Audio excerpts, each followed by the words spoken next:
So here's the hook to get y'all excited. This is a really cool design for pliers that I came across at a swap meet. I'm calling them parallel pliers. I don't know what the actual name is for these. Like, most people are used to this design, these kind of slip joint ones where they come together at an angle, but these, as you'll notice, they actually come together in parallel, which to me is a way better design. And you get the leverage too, which increases the pinching force. I designed these more or less from scratch based on a couple of photographs I took at a swap meet, like I was saying. And I realized today that if I wanted to, ostensibly, I could spend the rest of my life just modeling cool tools and artifacts from the 20th century that have fallen between the cracks of history, because there's a lot of them out there, like these really cool pliers. So I've created 3 versions of this design so far. This is number 3 and hopefully the last one. And I'm just going to go over how it works basically in this video. So I'm not going to lie, this support material, even with tree supports, is a real pain in the ass to get off of these parts, but I couldn't really find a better orientation to print it in terms of structural strength. So I'll go over that a little bit in the video. But what I'm going to do right now is just take the supports off of these parts off screen. Ooh, look at all the little trees. All the cute little white trees. These are kind of neat. But man, what a lot of waste. In addition to getting all of that off of there, there's a little cleanup that has to happen too, because the supports leave some residue on the working surfaces. Alright, so that was done, not too difficult. And then these just interleave together, like so. This is probably my favorite addition to the version 3. I put some knurling on the plier surface to give it a little bit better traction.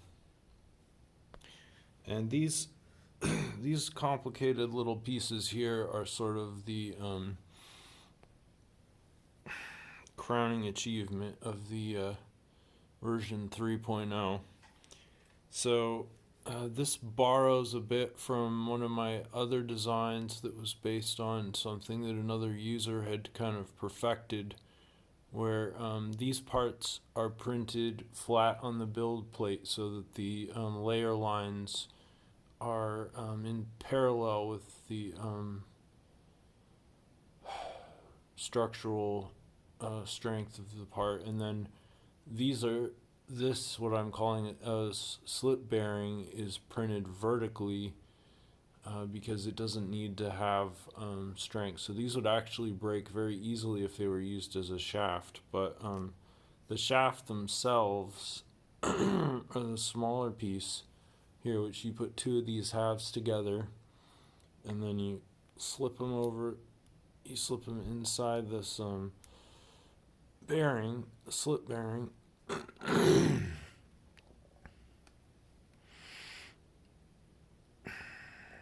It's a pretty tight fit.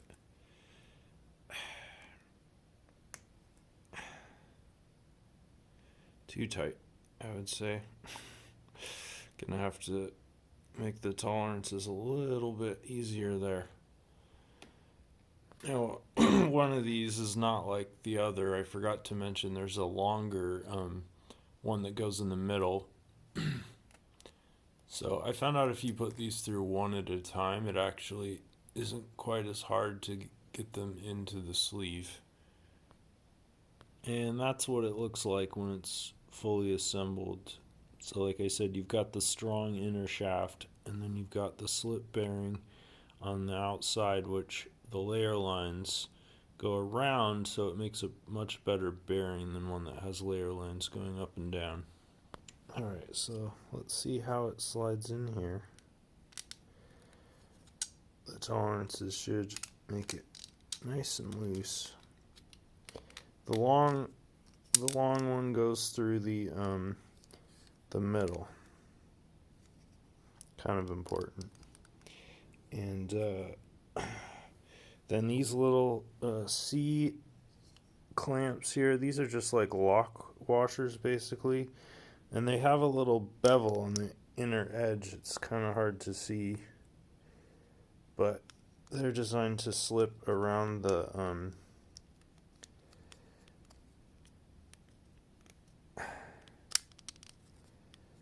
this is hard to do when you're filming, but they're designed to slip around the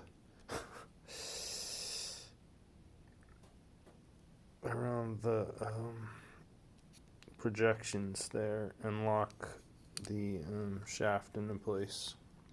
It was kind of crazy, but I actually had to tap all these together with a hammer because the tolerances were so tight. So if I've learned one thing from this process so far, it's that you should always make your tolerances a little bit looser than you think you should.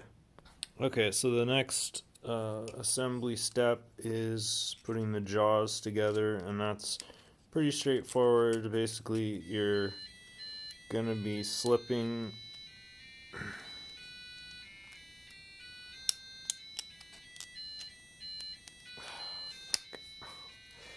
them in like so,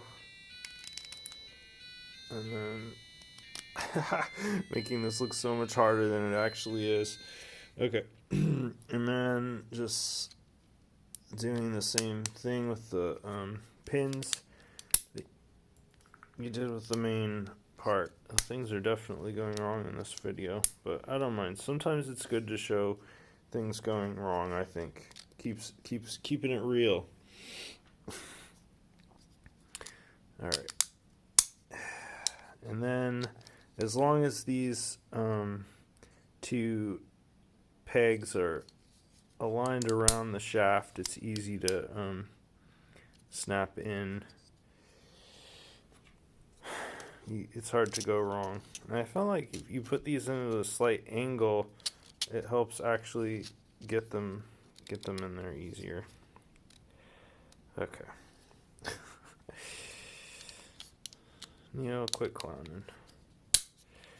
Alright. These are actually just popping in so nicely, I'm not even sure I need the little retainers.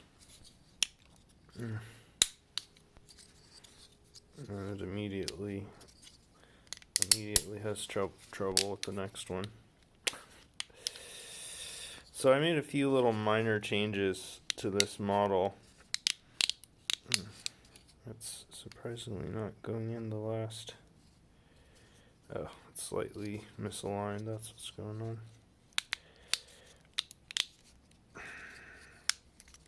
And fix that in post. So yeah, much smoother action on these than this version, which the pins were way too tight. I like the kind of creaky sound that it makes. There are a few other little issues with this one I won't go into. This was the original alpha version, which I whipped out in about 40 minutes. And it had some flaws, as you can see. In addition to not being strong enough to survive, the jaws actually wouldn't come together because of the center joint there actually prevented them from coming together.